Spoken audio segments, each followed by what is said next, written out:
Christ est ressuscité, Alléluia. Le cri du jour de Pâques nous rappelle le cœur de la foi chrétienne, ce qu'on appelle le kérigme, c'est-à-dire l'annonce de la foi. Jésus-Christ est Seigneur, mort et ressuscité pour nous. Ce que l'Église proclame à chaque fois qu'elle confesse sa foi, la résurrection du Christ est centrale dans l'histoire du salut. Comme le dit saint Paul, si le Christ ne ressuscite, vaine alors est notre foi. Mais finalement, on pourrait se dire que la résurrection du Christ, c'est bien, parce que le Fils de Dieu qui meurt sur la croix, ça ne fait pas une très bonne fin pour conclure l'histoire. Toutefois, en quoi cela nous concerne? Que Dieu ait vaincu la mort, c'est un peu normal, c'est Dieu. Dieu ne peut pas vraiment mourir. Même si son corps humain meurt, lui, Dieu est plus fort. Eh bien, c'est un des points où justement la résurrection du Christ est originale. C'est que c'est bien Jésus, homme et Dieu, qui ressuscite. C'est que c'est bien avec son corps humain, terrestre, que Jésus ressuscite.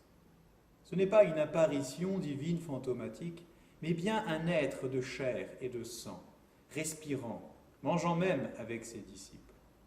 Chaque récit d'apparition dans l'Évangile montre ce côté corporel de la résurrection. Écoutons pour exemple l'Évangile de Jean. C'était après la mort de Jésus. Le soir venu, en ce premier jour de la semaine, alors que les portes du lieu où se trouvaient les disciples étaient verrouillées par crainte des Juifs, Jésus vint, et il était là, au milieu d'eux. Il leur dit « La paix soit avec vous ». Après cette parole, il leur montra ses mains et son côté. Les disciples furent remplis de joie en voyant le Seigneur. Jésus leur dit de nouveau « La paix soit avec vous.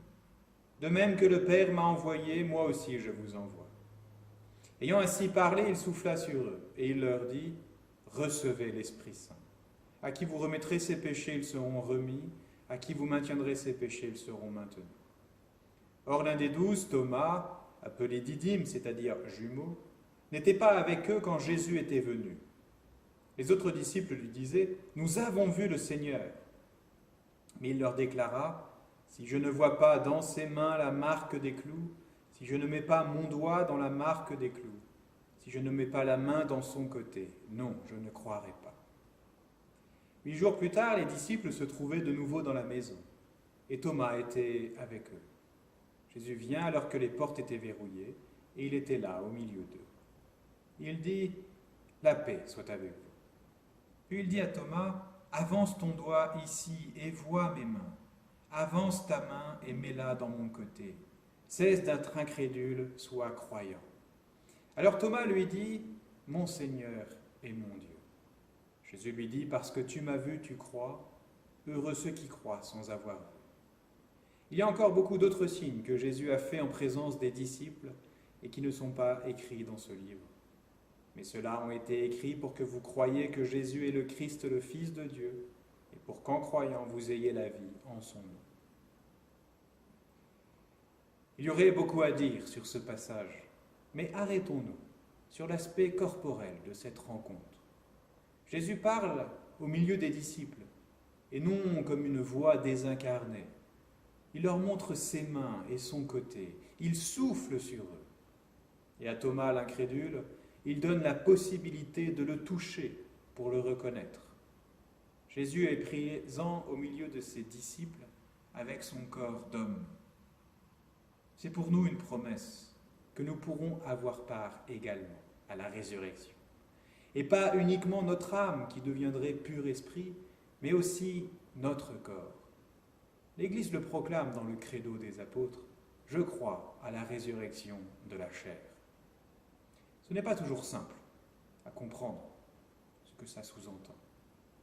Faut-il comprendre que je ressusciterai avec mon corps tel qu'il est aujourd'hui? Et alors devrais-je continuer à porter mes lunettes pour y voir quelque chose? Par résurrection de la chair, l'Église affirme que nos corps ressusciteront, mais ils ne seront plus tout à fait les mêmes. Ils seront purifiés de toute maladie, handicap et autres faiblesses. Nos corps seront donc différents. L'Église peut affirmer cela en s'appuyant sur les apparitions du Christ ressuscité à ses disciples. Ils ne le reconnaissent jamais au premier abord. On peut se rappeler des disciples d'Emmaüs, qui ne le reconnaissent qu'à la fraction du pain, ou de Marie-Madeleine, qui le prend pour le jardinier et ne le reconnaît qu'à la mention de son nom. Dans le passage d'Évangile, les disciples ne reconnaissent Jésus qu'après qu'il leur ait montré ses mains et son côté, les marques de la crucifixion. À ce propos, si Jésus garde ces marques, ce qu'on appelle les stigmates, ce n'est pas parce qu'il ne pouvait les guérir, mais bien pour se faire reconnaître et montrer qu'ils sont signes non pas de son échec, mais bien de sa victoire sur la mort et le mal. Cette foi en la résurrection du Christ et en la résurrection de la chair rend impossible de croire en la réincarnation. Même si nos corps changeront en mieux à la résurrection, nous n'avons qu'un seul corps et nous ne pouvons le changer pour être une autre personne. Le Christ lui-même ne s'est incarné qu'avec un seul corps. Et cette résurrection de la chair fonde aussi la dignité du corps humain. Si le corps est appelé à ressusciter, il faut donc en prendre soin et le respecter. Si le corps ne ressuscitait pas, s'il n'était qu'une chose qui passe, nous n'aurions pas à le considérer avec plus d'attention que notre voiture, nos vêtements ou autres objets de la vie courante pouvant être remplacés. Et c'est en raison de cela que l'Église attache de l'importance à ne pas faire n'importe quoi avec son corps, parce qu'il est appelé à entrer dans l'éternité de Dieu. Notre corps est à soigner, avec autant d'attention que peut l'être notre âme.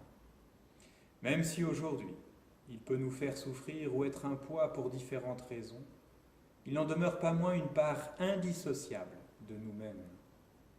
Et tout comme la miséricorde de Dieu vient libérer nos âmes du poids de ses péchés, à la résurrection, nos corps seront libérés de toute corruption. Le corps est œuvre de Dieu et il participe à le glorifier. Lorsque nous prions Dieu, nous oublions bien souvent d'utiliser notre corps pour cela, pensant que la prière n'est que spirituelle et que le corps est fait pour l'action dans le monde. La liturgie est l'occasion de nous rappeler que le corps est aussi participant à la relation à Dieu.